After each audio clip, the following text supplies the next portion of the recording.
Contractor type സ്റ്റാർട്ടറിൽ വരാൻ സാധ്യതയുള്ള പ്രധാനപ്പെട്ട കംപ്ലൈൻറ്റുകളെക്കുറിച്ചാണ് ഈ വീഡിയോ. അപ്പോൾ ഈ വീഡിയോ അവസാനം വരെ കാണുകയാണെങ്കിൽ ഇതിൽ വരാൻ സാധ്യതയുള്ള 90% കംപ്ലൈൻറ്റുകളും നിങ്ങൾക്ക് മനസ്സിലാക്കാൻ സാധിക്കുമെന്നാണ് എൻ്റെ വിശ്വാസം. അപ്പോൾ ഈ വീഡിയോ അവസാനം വരെ കാണുക. അപ്പോൾ ഇതിൽ MCB ഉണ്ട്. ചില മോഡലിൽ MCBക്ക് പകരം ഇതുപോലെയുള്ള റിലേ ആണ് വരുന്നത്. അപ്പോൾ ഇതിൽ ഈ റിലേ അല്ലെങ്കിൽ MCB ഉപയോഗിക്കുന്നതിൻ്റെ ആവശ്യം എന്താണെന്ന് വെച്ച് കഴിഞ്ഞാൽ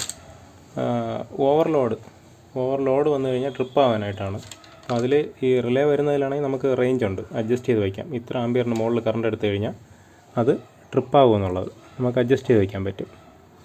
ഇതിനകത്ത് കൊടുത്തിട്ടുണ്ട്. ഇതിൽ 9, 12, 14 9 മുതൽ 14 വരെ അഡ്ജസ്റ്റ് ചെയ്ത് വയ്ക്കാം. നമുക്ക് മിനിമം ഏറ്റവും കുറഞ്ഞത് 9 ആംപിയർ സെറ്റ് ചെയ്യാം, ഏറ്റവും കൂടിയത് 14 ആംപിയർ സെറ്റ് ചെയ്യാം. അതേസമയം MCB ആണെങ്കിൽ അത് പറ്റില്ല. അത് കമ്പനി ഡിസൈൻ ചെയ്തിരിക്കുന്ന റേഞ്ച് അനുസരിച്ച് അത് വരുള്ളൂ. ഇതിൽ കിടക്കുന്നത്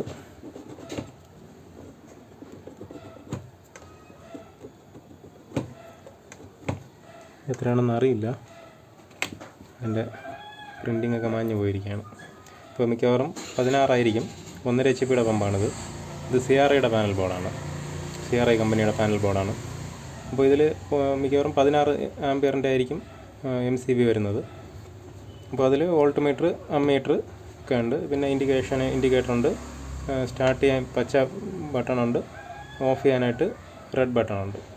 അപ്പോൾ ഇതിൽ വരാൻ സാധ്യതയുള്ള കംപ്ലൈൻ്റ് എന്ന് പറയുന്നത്, മെയിനായിട്ട് വരാൻ സാധ്യതയുള്ളത് റിലേ വരുന്നതിലാണെങ്കിൽ ഈ റിലേ കംപ്ലൈൻറ്റ് വരാം. റിലേയിൽ മെയിനായിട്ട് വരുന്ന കംപ്ലൈൻ്റ് എന്ന് വെച്ച് കഴിഞ്ഞാൽ NC അതായത് റെഡ് വരുന്ന സൈഡിലെ കോണ്ടാക്ട് ഇത് എപ്പോഴും നോർമലി ക്ലോസ്ഡ് ആയിരിക്കും. അപ്പോൾ ഇതിൽ നിന്നാണ് കോയിലിൻ്റെ സപ്ലൈ ഇതുവഴി കയറി ഇറങ്ങിയാണ് പോകുന്നത്. അപ്പോൾ നമ്മൾ എപ്പോഴെങ്കിലും ഈ പുഷ് ബട്ടൺ പ്രസ് ചെയ്യുകയാണെങ്കിൽ ട്രിപ്പാവും. അത് പോയിട്ട് ഓവർലോഡ് ആവുകയാണെങ്കിലും ഇത് ട്രിപ്പാവും, ബ്രേക്കാവും. അടുത്ത് ബ്രേക്ക് എന്ന് പറഞ്ഞാൽ ജസ്റ്റ് ഓപ്പൺ ആവും, അത്രയേ ഉള്ളൂ. അത് കഴിഞ്ഞ് വീണ്ടും അത് ക്ലോസ് ആവും. അപ്പോൾ ഇതിൽ ഈ റിലേ മാത്രം വരുന്ന ടൈപ്പ് സ്റ്റാർട്ടാണെങ്കിൽ ഇത് സ്റ്റാർട്ടും ഇത് സ്റ്റോപ്പുമാണ്. അല്ലാതെ നോർമലി ഇതേ റിലേ വരുന്ന കോൺട്രാക്ടറിൽ തന്നെ ഈ പുഷ് ബട്ടൺ ഉപയോഗിച്ച് സ്റ്റാർട്ട് ചെയ്യുന്ന മോട്ടറുകളുണ്ട്. അപ്പോൾ ഈ റിലേ ജസ്റ്റ് പ്രൊട്ടക്ഷന് മാത്രമായിട്ട് ഉപയോഗിക്കും. ഇത് DOL സ്റ്റാർട്ടറിൽ ഉപയോഗിക്കുമ്പോഴാണ് മാക്സിമം ഇത് ഈ റിലേയിൽ തന്നെ ഓൺ ചെയ്യുകയും ഓഫ് ചെയ്യുകയും ചെയ്യുന്നത്. അപ്പോൾ ഇതിൽ വരാൻ സാധ്യതയുള്ള കംപ്ലൈൻറ്റ്, റിലേ കംപ്ലൈൻറ്റ് വരാം. റിലേ കംപ്ലൈൻറ്റ് നോർമലി ക്ലോസ്ഡ് ടെർമിനലിൽ കണ്ടിന്യൂറ്റി കിട്ടില്ല. അപ്പോൾ അങ്ങനെ വന്നു കഴിഞ്ഞാൽ റിലേ കംപ്ലൈൻ്റാണ്. അത് പൊളിച്ച് സർവീസ് ചെയ്യാൻ പറ്റുമെന്ന് തോന്നുന്നു, ഞാൻ ഇതുവരെ നോക്കിയിട്ടില്ല. എങ്കിലും അത് ചെയ്തിട്ടാലും ചിലപ്പോൾ കിടക്കണമെന്നില്ല. അപ്പോൾ ഞാൻ സാധാരണ മാറ്റാറാണ് പതിവ്. കംപ്ലൈൻറ്റ് വന്നു കഴിഞ്ഞാൽ ഈ റിലേ അങ്ങ് മാറ്റും. പിന്നെ MCBയിൽ നമുക്ക് MCBയുടെ കംപ്ലൈൻറ്റ് കണ്ടുപിടിക്കാനായിട്ട് ഇതിൻ്റെ ഇൻപുട്ടിൽ സപ്ലൈ ഉണ്ടാവും. MCB ഓൺ ചെയ്തിരുന്നാലും ഇതിൻ്റെ ഔട്ട്പുട്ട് സപ്ലൈ വരില്ല. നമുക്ക് അതിന് ടെസ്റ്റർ വെച്ച് കണ്ടുപിടിക്കാം. അപ്പോൾ സപ്ലൈ കൊടുത്തിട്ടുണ്ട്. ഇതിൽ ഇൻപുട്ടിൽ സപ്ലൈ വരുന്നുണ്ട്, ഔട്ട്പുട്ടിലും വരുന്നുണ്ട്. അപ്പോൾ MCB ഓഫായപ്പോൾ വരുന്നില്ല. അതായത് MCB കംപ്ലൈൻ്റ് ആവുന്നതും ഓഫാവുന്നതും സെയിം ഒരുപോലെയാണ്. ഇപ്പോൾ ഓഫാണ്. കംപ്ലൈൻ്റ് ആയിരുന്നാലും ഇതേ അവസ്ഥ തന്നെയാണ്. ഇതിൽ ഇൻഡിക്കേഷൻ ഒന്നും കാണിക്കില്ല. ഇപ്പോൾ ഓണായി. അപ്പോൾ MCB നല്ലതാണെങ്കിൽ ഇവിടെ സപ്ലൈ കാണിക്കും, കറക്റ്റായിട്ടുള്ള ഇൻഡിക്കേഷൻ കാണിക്കും, ടെസ്റ്ററിൽ ഇൻഡിക്കേഷൻ കാണിക്കും. അപ്പോൾ MCB കംപ്ലൈൻ്റ് ആണെങ്കിൽ അങ്ങനെ കണ്ടുപിടിക്കാം. ഇനി വരാൻ സാധ്യതയുള്ളത് ഈ റിലേയിൽ ഉള്ള അതേ സിസ്റ്റം തന്നെയാണ്. ഈ നോർമലി ക്ലോസ്ഡ്, ഈ ബട്ടണ് നോർമലി ക്ലോസ്ഡ് ആണ്. ഇതിൻ്റെ സെയിം ഫംഗ്ഷൻ തന്നെയാണ് ഇതിലും വരുന്നത്. പക്ഷേ ഇതിൽ ഓവർലോഡുന്ന ട്രിപ്പ് ആവാനുള്ള പ്രൊട്ടക്ഷൻ കൂടെ ഉണ്ട്. പക്ഷേ ഇതിലതൊന്നുമില്ല. ജസ്റ്റ് ഓഫ് ചെയ്യാൻ മാത്രമേ ഇത് ഉപയോഗിക്കാൻ പറ്റുള്ളൂ. അപ്പോൾ അതിൽ കണ്ടിന്യൂറ്റി അത് തമ്മിൽ നോർമലായിട്ട് നമ്മൾ ഒരു ഓപ്പറേഷനും ചെയ്യാതെ ഇത് പുഷ് ബട്ടൺ അമർത്താത്ത സമയത്ത് നോർമലായി ഇപ്പോൾ ഇരിക്കുന്ന അവസ്ഥയിൽ ഇതിൽ കണ്ടിന്യൂറ്റി കിട്ടണം. ഇതാണ് ആ ബട്ടണ്. അപ്പോൾ അതിൽ ഈ താഴെയും മുകളിലും കണ്ടിന്യൂറ്റി കിട്ടണം. അതിപ്പോൾ നമുക്ക് വേണമെങ്കിൽ മൾട്ടിമീറ്റർ വെച്ച് ചെക്ക് ചെയ്യാം, ഇല്ലെങ്കിൽ ടെസ്റ്റ് ലാമ്പ് ഇട്ട് ചെക്ക് ചെയ്യാം. ടെസ്റ്റർ വെച്ച് ചെക്ക് ചെയ്യാം, കുഴപ്പമില്ല. പക്ഷേ വൺ സൈഡിൽ മാത്രം സപ്ലൈ നിൽക്കും, മറു സൈഡിൽ സപ്ലൈ ഉണ്ടാവില്ല. അപ്പോൾ അത് രണ്ട് സൈഡ് സപ്ലൈ ഉണ്ടാവണം. അത് നമുക്ക് മൾട്ടിമീറ്ററോ ടെസ്റ്റ് ലാമ്പോ വെച്ച് ചെക്ക് ചെയ്യാം. അപ്പോൾ അത് നോർമലി ക്ലോസ്ഡ് ആയിട്ടുള്ള ബട്ടൺ ക്ലോസ് അല്ലെങ്കിലും ഈ പ്രശ്നം വരും. അപ്പോൾ നമുക്കിതിൽ കണ്ടുപിടിക്കാൻ അല്ലാതൊരു വഴിയുണ്ട്. ഈ മുകളിൽ കൊടുത്തിരിക്കുന്ന ഈ വയറിനെ ഇളക്കി താഴെ ഷോർട്ട് ചെയ്ത് കൊടുത്തു കഴിഞ്ഞാൽ ആ സമയത്ത് മോട്ടർ ഓൺ ചെയ്യുന്ന സമയത്ത് ഓൺ ആകുന്നുണ്ടെങ്കിൽ ഓക്കെയാണ്. ഈ സ്വിച്ചിൻ്റെ കംപ്ലൈൻ്റ് ആണെന്ന് കൺഫേം ചെയ്യാം. അപ്പോൾ തിരിച്ച് ഓഫ് ചെയ്യണമെങ്കിൽ MCB ഓഫ് ചെയ്താലേ ഓഫ് ആവുള്ളൂ. നമുക്ക് ഈ പുഷ് ബട്ടൺ പതിക്ക് ഓഫ് ആകില്ല. കാര്യം ടെസ്റ്റ് ചെയ്യുന്ന സമയത്ത് ഇത് താഴെ കണക്ട് ചെയ്തിരിക്കുന്ന സമയത്ത്. അപ്പോൾ ഇത് പ്രസ് ചെയ്യുന്ന സമയത്ത് ഈ സ്വിച്ച് ഓപ്പൺ ആവും. അതാണ് ഈ സ്വിച്ചിൻ്റെ ഫംഗ്ഷൻ. അടുത്ത് ഓണാകാതിരിക്കുന്നതിന് കാര്യം ഇതിനകത്ത് ഈ റിലേയുടെ ഇത് 2 സ്വിച്ചാണ്, 2 എണ്ണം ചേർത്ത് വെച്ചിരിക്കുകയാണ്. ഒന്ന് സ്റ്റാർട്ടിംഗ് കപ്പാസിറ്റർ സപ്പോർട്ട് ചെയ്യാനും ഒന്ന് കോണ്ടാക്ടറിൻ്റെ കോയിലിന് സ്റ്റാർട്ടിംഗ് സപ്ലൈ കൊടുക്കാനുമായിട്ടാണ്. അതിൽ കോയിലിന് സപ്ലൈ കണക്ട് ചെയ്യേണ്ട സ്വിച്ച് കംപ്ലൈൻറ്റ് വന്നാൽ മാത്രമേ സ്റ്റാർട്ടർ ഓൺ ആവാതിരിക്കുകയുള്ളൂ, ഈ കോണ്ടാക്ടർ പിടിക്കാതിരിക്കുകയുള്ളൂ. സ്റ്റാർട്ടിംഗ് കപ്പാസിറ്ററിന് വേണ്ടിയിട്ട് കണക്ട് ചെയ്തിരിക്കുന്ന സ്വിച്ച് കംപ്ലൈൻറ്റ് വന്നാൽ പോലും വന്നിരുന്നാലും നമുക്ക് സ്റ്റാർട്ടർ കോണ്ടാക്ടർ ഓൺ ആവുന്നതിൽ വേറെ പ്രശ്നമൊന്നുമില്ല. പക്ഷേ സ്റ്റാർട്ടിംഗ് കപ്പാസിറ്ററിൻ്റെ സപ്പോർട്ട് കിട്ടില്ല നമുക്ക്. ഇത് ജസ്റ്റ് നമ്മൾ പ്രസ് ചെയ്യുന്ന സമയത്ത് ഇതിനകത്ത് എഴുതിയിട്ടുണ്ടാവും, മിക്കവാറും സ്റ്റാർട്ടറിലൊക്കെ എഴുതിയിട്ടുണ്ടാവും, പച്ച സ്വിച്ച് ഒരു കാരണവശാലും 5 സെക്കൻഡിന് മുകളിൽ പ്രസ് ചെയ്ത് പിടിക്കാൻ പാടില്ല എന്ന്. കാര്യം ഇത് പ്രസ് ചെയ്ത് പിടിക്കുന്ന അത്രയും സമയം സ്റ്റാർട്ടിംഗ് കപ്പാസിറ്ററിൻ്റെ സപ്പോർട്ട് കൂടെ വൈൻഡിങ്ങിന് കിട്ടുകയാണ്. അത് ഒരുപാട് സമയമായി കഴിഞ്ഞാൽ വൈൻഡിങ്ങും കംപ്ലൈൻറ്റ് വരാം, സ്റ്റാർട്ടിംഗ് കപ്പാസിറ്ററും കംപ്ലൈൻറ്റ് വരാം. അപ്പോൾ ആ സ്വിച്ച് ഏതെങ്കിലും രീതിയിൽ ഷോർട്ടാണെങ്കിലും എപ്പോഴും നോർമലി ഓപ്പൺ ആയിരിക്കണം, ഈ പ്രസ് ചെയ്യുന്ന സമയത്ത് മാത്രമേ അത് ക്ലോസ് ആവാൻ പാടുള്ളൂ. അപ്പോൾ ഏതെങ്കിലും ഒരു സാഹചര്യത്തിൽ ഈ സ്വിച്ച് ക്ലോസ് ആയിരുന്നാൽ സ്റ്റാർട്ടിംഗ് കപ്പാസിറ്റർ വരുന്ന സ്റ്റാർട്ടിംഗ് കപ്പാസിറ്ററിന് വേണ്ടിയിട്ട് കണക്ട് ചെയ്തിരിക്കുന്ന സ്വിച്ച് ക്ലോസ് ആയിരുന്നാലും വൈൻഡിങ് കംപ്ലൈൻറ്റ് വരാം, സ്റ്റാർട്ടിംഗ് കപ്പാസിറ്റർ കംപ്ലൈൻറ്റ് വരാം. അപ്പോൾ ഇതാണ് അടുത്തൊരു കംപ്ലൈൻറ്റ്. ഇനി വരാൻ സാധ്യതയുള്ളത് ആംപിയർ മീറ്റർ. ഇതിൽ ആംപിയർ മീറ്റർ താഴത്തെയാണ്. അപ്പോൾ ഇതിൻ്റെ ഈ ടെർമിനലൊക്കെ ചിലത് കത്തിപ്പോകാറുണ്ട്. കത്തിപ്പോയി കഴിഞ്ഞാൽ ഇത് തമ്മിൽ കണ്ടിന്യൂറ്റി കിട്ടില്ല. ഇത് സീരീസാണ്, മെയിൻ സപ്ലൈക്ക് സീരീസ് ആയിട്ടാണ് ഇത് കണക്ട് ചെയ്തിരിക്കുന്നത്. ഇതിൽ ഒരു ടെർമിനലിൽ കൂടെ സപ്ലൈ കടന്ന് അടുത്ത ടെർമിനൽ വഴിയാണ് മോട്ടറിലേക്ക് പോകുന്നത്. അപ്പോൾ അത് ടെർമിനൽ കത്തിപ്പോവുക, മോട്ടറിനകത്ത് ഒരു കോയിലുണ്ട്, ആ കോയിൽ പോവില്ല, മീറ്ററിനകത്ത് ഒരു കോയിലുണ്ട്, ആ കോയിൽ സാധാരണ പോവില്ല, നല്ല ഗേജുള്ള കമ്പിയാണ് ഉപയോഗിച്ചിരിക്കുന്നത്. അഥവാ അത് ഉള്ളിൽ ബ്രേക്ക് ആണെങ്കിലും ഇത് ഓണാവാതിരിക്കാം, മോട്ടർ ഓണാവാതിരിക്കാം. അപ്പോൾ അത് കണ്ടുപിടിക്കാനായിട്ട് നമുക്കിതിൽ വൺ സൈഡിൽ സപ്ലൈ ഉണ്ടാകും, മറു സൈഡിൽ സപ്ലൈ ഉണ്ടാവില്ല, അങ്ങനെ നമുക്കത് കണ്ടുപിടിക്കാം. പിന്നെ വരുന്നത് ഇതിൻ്റെ കോണ്ടാക്ടർ എൻ്റെ കോയിൽ പോയി കഴിഞ്ഞാൽ നമ്മൾ പുഷ് ബട്ടൺ പ്രസ് ചെയ്തിരുന്നാലും ഈ കോണ്ടാക്ടർ പിടിക്കില്ല. ഇത് MCB ഓൺ ചെയ്തതിന് ശേഷം ഇതിൽ ഉള്ളിലേക്ക് പ്രസ് ചെയ്താൽ മതി.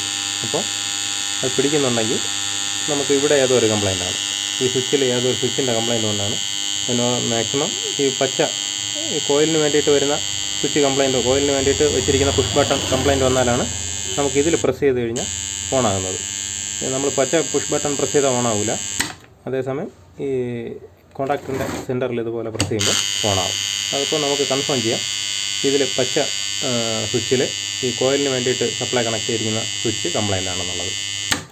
അടുത്ത് വരുന്ന കംപ്ലൈൻ്റാണ് ഇതിനകത്ത് ഈ സൗണ്ട്. ഇപ്പോൾ ഈ സൗണ്ട് കേൾക്കുന്നത്, അപ്പോൾ അത് ഈ കോണ്ടാക്ടർ തുറന്ന് ക്ലീൻ ചെയ്യണം, അത് ഞാൻ കാണിക്കാം. അപ്പോൾ അതുപോലെ ഇതിനകത്ത് കോയിൽ കംപ്ലൈൻറ്റ് വന്നു കഴിഞ്ഞാൽ നമുക്ക് കണ്ടുപിടിക്കാനായിട്ട് ഈ കോയിൽ സപ്ലൈ കണക്ട് ചെയ്യേണ്ട 2 ടെർമിനലുണ്ട്, ഇവിടെ ഇത് രണ്ടുമാണ്. അപ്പോൾ ആ 2 ടെർമിനലിലും നമുക്ക് സപ്ലൈ കണക്ട് ചെയ്ത്, വെളിയിൽ നിന്ന് ഒരു സപ്ലൈ കണക്ട് ചെയ്ത് നമുക്ക് ചെക്ക് ചെയ്യാം. അല്ലെങ്കിൽ ഇതിൽ കണക്ട് ചെയ്തിരിക്കുന്ന ഒരു വയറിനെ അഴിച്ചു വിട്ടിട്ട് നമുക്ക് മൾട്ടിമീറ്റർ ചെക്ക് ചെയ്ത് നോക്കിക്കഴിഞ്ഞാൽ അറിയാം. ഓംസ് റെസിസ്റ്റൻസ് വളരെ കൂടുതലായിരിക്കും. ഇത് 230 വോൾട്ടിൽ വർക്ക് ചെയ്യുന്ന കോയിലായതുകൊണ്ട് ഇതിൻ്റെ റെസിസ്റ്റൻസ് വളരെ കൂടുതലായിരിക്കും. അപ്പോൾ നമുക്കത് ചെക്ക് ചെയ്ത് കണ്ടുപിടിക്കാം. അല്ലെങ്കിൽ ടെസ്റ്റ് ലാമ്പ്, സാധാരണ ഞാൻ കടയിൽ വെച്ച് ടെസ്റ്റ് ലാമ്പ് ഇട്ടാണ് ചെക്ക് ചെയ്യാറുള്ളത്. ടെസ്റ്റ് ലാമ്പ് കണക്ട് ചെയ്യുമ്പോൾ തന്നെ ഈ കോണ്ടാക്ടർ പിടിക്കും, ഉള്ളിലേക്ക് പിടിക്കും. അപ്പോൾ ഇതാണ് അടുത്ത് വരുന്നൊരു കംപ്ലൈൻറ്റ്. ഇനി ഇതിൽ ഈ സൗണ്ട് വരുന്നത്, അപ്പോൾ സൗണ്ട് വരുന്നതിന് കാരണം ഇതിനകത്ത് ഈ പാറ്റ, ചെറിയ പല്ലി, ചെറിയ പ്രാണിയൊക്കെ കയറുന്ന സമയത്താണ് സാധാരണഗതിയിൽ ആ ഒരു കംപ്ലൈൻറ്റ് വരുന്നത്. അത് പോയിട്ട് ഇതിനകത്ത് തുരുമ്പ് വരികയാണെങ്കിലും ഈ ഒരു പ്രശ്നം വരാം. അപ്പോൾ അത് ഞാൻ ഇളക്കി കാണിച്ചു തരാം. അപ്പോൾ അത് ചില കോൺട്രാക്ടറുകൾ ഇളക്കി ക്ലീൻ ചെയ്തിട്ട് കഴിഞ്ഞാൽ റെഡിയാവും, ചിലത് റെഡി ആവില്ല. അപ്പോൾ അത് നമുക്ക് കോൺട്രാക്ടർ മാറ്റേണ്ടി തന്നെ വരും. അത് ഇളക്കി ക്ലീൻ ചെയ്ത് അത് ഒരു കോറിൻ്റെ ഫേസ് നല്ല ഫിനിഷിംഗ് ആയിരിക്കും. അപ്പോൾ അത് നല്ല സ്മൂത്ത് എമരി ഉപയോഗിച്ച് നല്ല പോളിഷ് ചെയ്ത് വിട്ട് കഴിഞ്ഞാൽ മിക്കവാറും ഒക്കെ റെഡിയാവും. അപ്പോൾ റെഡിയായില്ലെങ്കിൽ വേറെ ഒന്നും ചെയ്യാനില്ല. അവിടെ നമ്മൾ തുരുമ്പിക്കാതിരിക്കാനായിട്ട് ഓയിലോ ഗ്രീസോ ഒന്നും ഇടാൻ പാടില്ല. കാര്യം അവിടെ ഓയിലോ ഗ്രീസോ ഇട്ട് കഴിഞ്ഞാൽ അവിടെ ഈ പുറത്തുള്ള പൊടി വന്ന് ഒട്ടിപ്പിടിച്ചിട്ട് വീണ്ടും പെട്ടെന്ന് തന്നെ സൗണ്ട് വരാനുള്ള സാധ്യതയുണ്ട്. അപ്പോൾ അതെപ്പോഴും നല്ല ഡ്രൈ ആയിട്ട് തന്നെ ഇരിക്കണം. അത് നല്ല ക്ലീൻ ചെയ്ത് തുടച്ച് സെറ്റ് ചെയ്യണം. അപ്പോൾ നമുക്ക് ഈ കോൺട്രാക്ടറിൻ്റെ ഇതൊന്ന് ഇളക്കി നോക്കാം. അപ്പോൾ ഈ മോഡലിൽ നമുക്ക് കോൺട്രാക്ടർ ഇളക്കാനായിട്ട് ഇതിൻ്റെ ഈ ഭാഗത്ത് ഇവിടെ ഒരു സ്ക്രൂ ഉണ്ട്.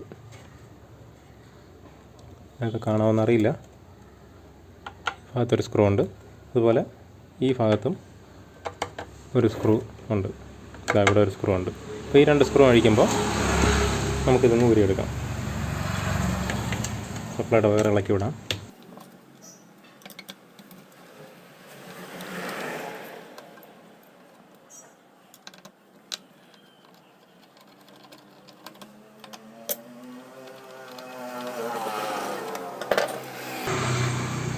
ഇതുപോലെ ഇളകി വരും. അപ്പോൾ ഇതെവിടെ നോക്കിയാൽ കാണാം തുരുമ്പും അഴുക്കുമൊക്കെ ഇരിപ്പുണ്ട്. അപ്പോൾ അത് നല്ല രീതിയിലൊന്ന് ക്ലീൻ ചെയ്ത് തിരിച്ച് സെറ്റ് ചെയ്താൽ മതി.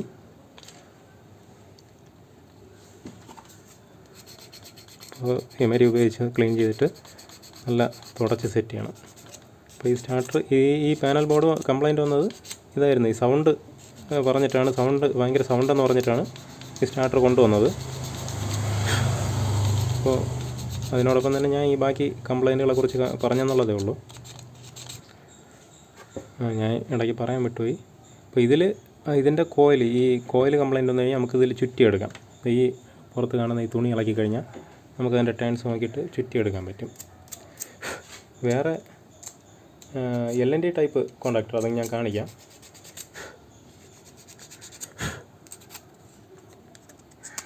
അതിലും വേണമെങ്കിൽ കോയിൽ ചുറ്റിയെടുക്കാം. പക്ഷേ ചുറ്റുന്നതിനേക്കാളും അതിനൊക്കെ റെഡിമെയ്ഡ് കോയിൽ വാങ്ങാനായിട്ട് കിട്ടും. അപ്പോൾ അത് നമ്മൾ റെഡിമെയ്ഡ് കോയിൽ വാങ്ങിയിടുന്നതായിരിക്കും നല്ലത്. ഇതേ മോഡൽ കോണ്ടാക്ടറിൽ തന്നെ ലോക്കൽ കോണ്ടാക്ടർ ഉണ്ട്. അതിൽ കോയിൽ വൈൻഡ് ചെയ്യാൻ പറ്റില്ല, കോയിൽ റെഡിമെയ്ഡ് കിട്ടും. അത് വാങ്ങി മാറ്റുന്നതാണ് എളുപ്പം. അത് ക്ലീൻ ചെയ്തിട്ടുണ്ട്. ഇനി ഒന്ന് സെറ്റ് ചെയ്ത് നോക്കാം. അപ്പോൾ ഇത് ഇളക്കിയെടുക്കുമ്പോൾ ഇവിടെ സൈഡിൽ 2 റബ്ബർ ബുഷുണ്ട്. അപ്പോൾ അത് മിസ്സാവാതെ നോക്കിക്കൊള്ളണം.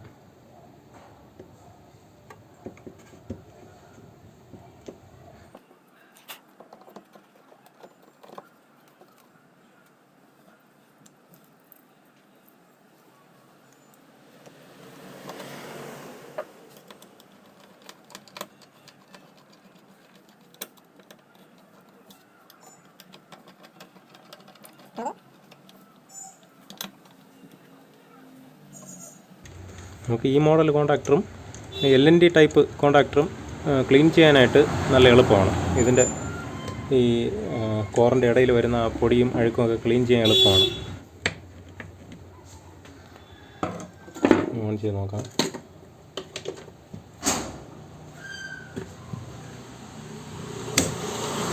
ഇപ്പോൾ സൗണ്ടൊന്നും തന്നെ ഇല്ല, നല്ല നോർമലായിട്ടുണ്ട്. ഇപ്പോൾ ഇതിൽ യാതൊരു സൗണ്ടും വരുന്നില്ല. അപ്പോൾ നിങ്ങൾക്ക് ഇതിപ്പോൾ ക്ലീൻ ചെയ്തിട്ട് റെഡിയായില്ലായിരുന്നെങ്കിൽ നമുക്ക് വേറെ നിവർത്തിയില്ല. ഇതിനകത്ത് ഈ കോണ്ടാക്ടർ മാറ്റാനേ വഴിയുള്ളൂ. ഇത് ക്ലീൻ ചെയ്തിപ്പോൾ റെഡി ആയതുകൊണ്ട് ഈ കോണ്ടാക്ടർ മാറ്റേണ്ട ആവശ്യമില്ല.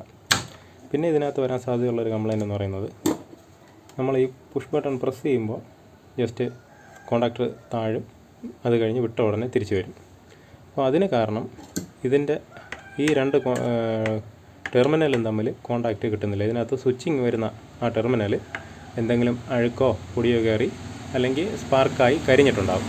അപ്പോൾ കറക്റ്റായിട്ട് ആ ഒരു കോണ്ടാക്റ്റ് കിട്ടാതെ, ഇത് ഈ കോണ്ടാക്ടർ താഴേക്ക് പിടിച്ചാൽ പോലും ഇത് തമ്മിൽ ഒരു സ്വിച്ചിങ് കോണ്ടാക്റ്റ് കിട്ടാത്തത് കൊണ്ടാണ് നമ്മൾ ഈ പച്ച ബട്ടൺ പ്രസ് ചെയ്ത് പിടിക്കുമ്പോൾ ഓണായി നിൽക്കും, അത് വിടുമ്പോൾ കോണ്ടാക്ടർ ഓഫായി പോകുന്നതിനുള്ള കാരണം. അതിന് ഈ ഭാഗം ഇളക്കി കഴിഞ്ഞാൽ, ഈ 2 സ്ക്രൂ ഇളക്കി കഴിഞ്ഞാൽ ജസ്റ്റ് ക്ലീൻ ചെയ്തിടാം ആ ടെർമിനലുകൾ. എങ്കിലും അത് അത്രത്തോളം ക്ലിയർ ആവണമെന്നില്ല. അങ്ങനെ ഒരു വിഷയം വന്നു കഴിഞ്ഞാൽ മാക്സിമം കോണ്ടാക്ടർ മാറ്റുന്നതാണ് നല്ലത്. അപ്പോൾ പ്രധാനമായിട്ട് ഇത്രയും കംപ്ലൈൻറ്റൊക്കെയാണ് ഈ പമ്പിൻ്റെ സിംഗിൾ ഫേസ് കോണ്ടാക്ടർ ടൈപ്പ് പമ്പിൻ്റെ സ്റ്റാർട്ടറിൽ വരുന്ന പ്രധാന കംപ്ലൈൻറ്റുകൾ. പിന്നെ കപ്പാസിറ്റർ കംപ്ലൈൻറ്റ് വരാം. കപ്പാസിറ്ററൊക്കെ നമുക്ക് മാറ്റിയിട്ട് നോക്കാം. അല്ലെങ്കിൽ കപ്പാസിറ്റർ ചെക്ക് ചെയ്യുന്നതിനെ കുറിച്ചൊരു വീഡിയോ ഞാൻ മുമ്പ് ചെയ്തിട്ടുണ്ട്. ആ വീഡിയോ കണ്ടു കഴിഞ്ഞാൽ അതെങ്ങനെയാണ് ചെക്ക് ചെയ്യുന്നുള്ളത് നിങ്ങൾക്ക് മനസ്സിലാക്കാം. ഇതിൽ വേറൊരു മോഡൽ കോണ്ടാക്ടർ ഉണ്ട്, അത് കാണിക്കാം. ആദ്യം കാണിച്ച ആ കോണ്ടാക്ടർ കംപ്ലൈൻറ്റ് വന്ന് അത് മാറ്റുകയാണെങ്കിൽ ഈ ടൈപ്പ് കോണ്ടാക്ടർ അതിന് സൂട്ടാകും. ഈ സ്ക്രൂ ഹോളെല്ലാം അതിന് ചേരും. അപ്പോൾ ഈ 3 സ്ക്രൂവിലാണ് പിടിപ്പിക്കുന്നത്. അപ്പോൾ ഇതിൽ കംപ്ലൈൻറ്റ് വന്നു കഴിഞ്ഞാൽ നമുക്ക് ഇതിൻ്റെ കോണ്ടാക്റ്റ് ഈ ഇൻപുട്ടിൽ നിന്ന് ഔട്ട്പുട്ടിലോട്ട് സപ്ലൈ വരാത്ത പ്രശ്നം വന്നു കഴിഞ്ഞാൽ നമുക്ക് ഈ 2 സ്ക്രൂ അഴിച്ച് കഴിഞ്ഞാൽ ഇളക്കി ക്ലീൻ ചെയ്യാം.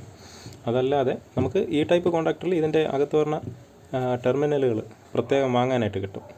ഓരോ പീസും പ്രത്യേകം വാങ്ങാൻ കിട്ടും സർവീസ് ചെയ്യണമെന്നുള്ളവർക്ക്. അപ്പോൾ അത് സർവീസ് ചെയ്യാൻ വേണ്ടി മെനക്കെടാത്തവർക്ക് വേറെ ഒന്നും നോക്കാനില്ല, കോണ്ടാക്ടർ മാറ്റിയാൽ മതി. ഈ 4 സ്ക്രൂ അഴിക്കണം.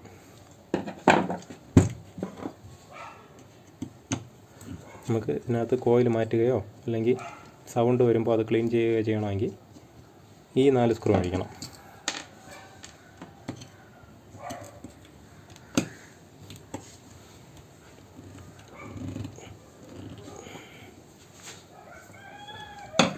സ്ക്രൂ ഇളകുന്നില്ല, വേറെ കോണ്ടാക്ടർ എടുക്കാം.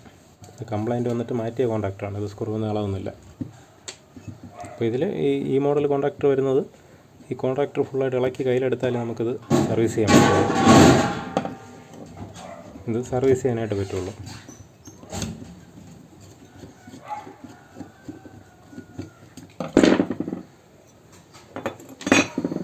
ഇപ്പോൾ ഇളക്കിയപ്പോൾ ഇതുപോലെ വരും. അപ്പോൾ ഇതിൽ 2 സ്പ്രിങ്ങുണ്ട്. അപ്പോൾ ഈ സ്പ്രിങ് മിസ്സാവാതെ നോക്കണം. ഇതാണ് അതിൻ്റെ കോറ്. ഇതിലൊക്കെ തുരുമ്പുണ്ട്. ഈ തുരുമ്പൊക്കെ ക്ലീൻ ചെയ്ത് കഴിഞ്ഞാൽ അത് മാറും. അത് പോയിട്ട് ഇതിനകത്തും ഒരു ഇരിപ്പുണ്ട് കോറ്. അത് ഇളക്കിയെടുക്കണമെങ്കിൽ ഫ്രണ്ട് ഈ സ്ക്രൂ അഴിച്ചാലേ പറ്റുള്ളൂ. അപ്പോൾ ഇതേപോലെ വെച്ചുകൊണ്ട് തന്നെ നമുക്ക് ക്ലീൻ ചെയ്ത് സെറ്റ് ചെയ്യാം. അപ്പോൾ ഇത് ഞാനിപ്പോൾ വർക്ക് ചെയ്യുന്നില്ല, ജസ്റ്റ് കാണിക്കാൻ വേണ്ടി എടുത്തെന്നുള്ളതേ ഉള്ളൂ. നമുക്ക് ഈ കോയിൽ മാറ്റാനായിട്ട് വേറെ ഒന്നുമില്ല. ഇതുപോലെ ഊരിയെടുത്തിട്ട് പുതിയ കോയിലിട്ട് സെറ്റ് ചെയ്യാം.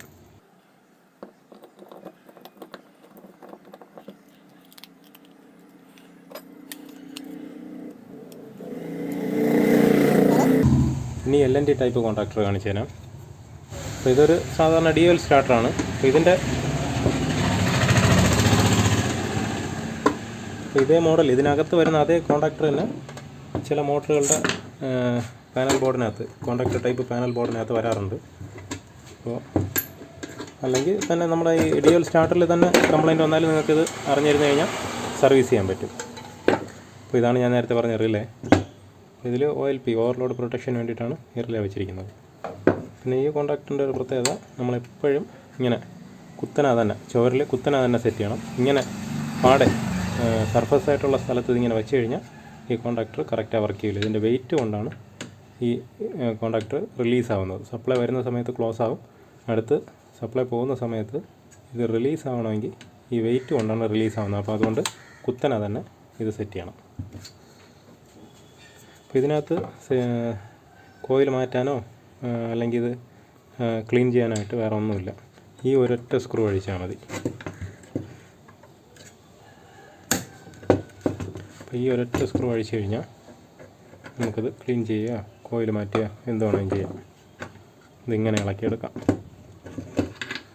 അപ്പോൾ ഇതിൽ തന്നെ ഈ ടെർമിനലിന് കംപ്ലയിൻ്റ് ഉണ്ടെങ്കിലും നമുക്ക് ക്ലീൻ ചെയ്യാം. അപ്പോൾ ഇതിൽ ഈ ഭാഗത്താണ് പൊടി വരാൻ ചാൻസ് ഉള്ളത്. അപ്പോൾ അത് ക്ലീൻ ചെയ്യണം. അതുപോലെ ഇതിൻ്റെ ഈ കോയിൽ ഇങ്ങോട്ട് ഊരിയെടുക്കാൻ പറ്റും. ജസ്റ്റ് ഒരു ലോക്ക് വെച്ചിട്ടുണ്ട്. ആ ലോക്ക് ഇത് തകിടാണ്, അതിനെ നൂത്ത് കഴിഞ്ഞാൽ ബെൻഡ് ചെയ്ത് വെച്ചിരിക്കുന്നതാണ്. അതിനെ മുകളിലോട്ട് നിവർത്തി വെച്ചിട്ട് നമുക്ക് ഊരിയെടുക്കാനായിട്ട് പറ്റും കോയിൽ. അപ്പോൾ അതിൽ ഈ കോറിൻ്റെ ഈ ഭാഗത്തും പൊടി വരും. അപ്പോൾ ആ ഭാഗത്ത് പൊടി വന്നു കഴിഞ്ഞാലും ഈ സൗണ്ട് വരാനുള്ള സാധ്യതയുണ്ട്. അതൊക്കെ ക്ലീൻ ചെയ്ത് കഴിഞ്ഞാൽ റെഡിയാകും.